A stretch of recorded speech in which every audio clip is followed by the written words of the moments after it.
Welcome to Striking an Option, the show that reveals the options you have to better navigate markets. I'm Jeff Kilburg, and I'm joined today by Scott Bauer. Hey there, Scott. Jeff, how are you? I'm doing great. Well, it's interesting to see the Fed feud seems to be escalating as all eyes focus on the G20 meeting this weekend in Japan, but we have two big headwinds out there right now, and the markets are a little bit uncertain as we speak. Yeah, uncertainty is definitely the name of the game right now, and going into this G20 meeting, what is going to happen geopolitically, what's going to happen on the Fed front here? Do you see any type of resolution coming out of G20?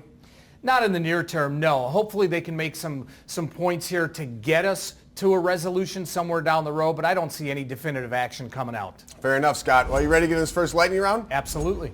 Galloping gold. Well, it's really interesting to see. We broke out of that range of the upside in gold. And this is all in the wake of the Fed meeting last week. Talk to me about gold. What is going on as we almost saw a 1450 print in the futures contract. Absolutely. We certainly have some of the market and geopolitical risk, but really after the Fed meeting last week, we've seen the dollar weaken quite a bit, which has just given all of these tailwinds to gold. Yeah, it seems like that dollar weakness has really incentivized buyers of gold in U.S. dollar terms. But how do you potentially approach this type of range as we are knocking on 1450 for the first time in quite some time, Scott? Absolutely. And like you said, we really have broken out of this range. So a way to potentially approach this surge that we've seen is by selling a July week 2, which is July 12th expiration, the gold 1450 1500 call spread. So selling the 1450 call, buying the 1500 call.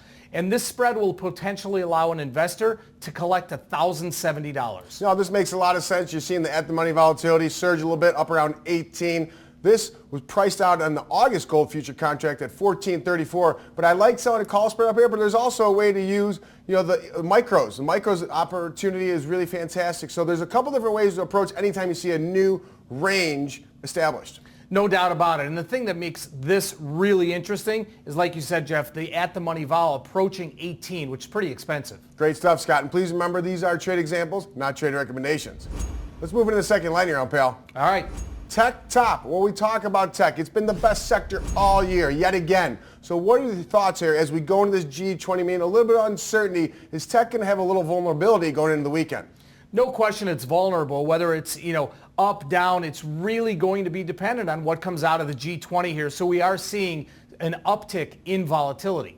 Well, the volatility is something that gets me excited. So my trade example, I want to be a seller of the week 2 July. It's the 8,000. Yes, Scott, I said 8,000. Yep. Seller of the week 2, 8,250 call spread in the E-mini NASDAQ. And this is going to allow an investor potentially collect about $356. And as we see a potential, just a pullback, I'm not looking for a big pullback here, just a couple percent, because this 8,000 strike, it's 3% out of the money.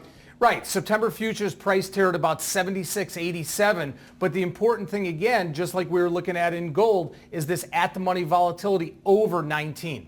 Great stuff, Scott. And thanks, as always, for coming on Striking Options. And please tune in every week as we will continue to strike options.